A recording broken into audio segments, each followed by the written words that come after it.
Magul-anon nga mipadayag sa kawadon nga dunay dakong sunod-sunod nga bayranan sa ospital sa iyang bana. Kini ang gipadayag ni Joaquina Godito Milia, asawa ni Marcos B. Milia, usa ka construction worker nga taga Barangay Muhon, Dakbayan sa Talisay. Ang bana nga pasyente kasamtangang anaa sa Talisay District Hospital tungod sa nahayagom nga stroke, dunay kanser ug dunay hugaw ang baga. Tungod nini, nagpatabang sa Brigada News FM Cebu si Joaquina aron maluag-luagan ang kapitos sa ilang kahimtang sa panginabuhi. Nag-auhag karon si Joaquina sa atong kabrigada. Naglisod jud mi karon.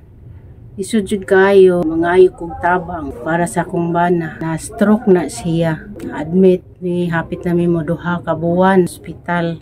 Ay kog tabang sa brigada para sa iyang gamit.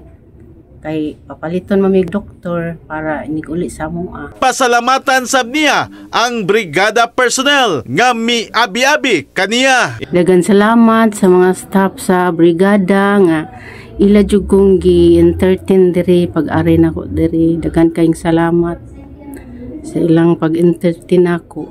Maayo gud kayo sila ang mga staff diri sa brigada. Dagang salamat sa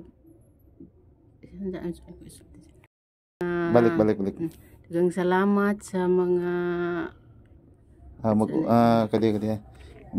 una ka daghang salamat brigada gi. Dagang salamat brigada.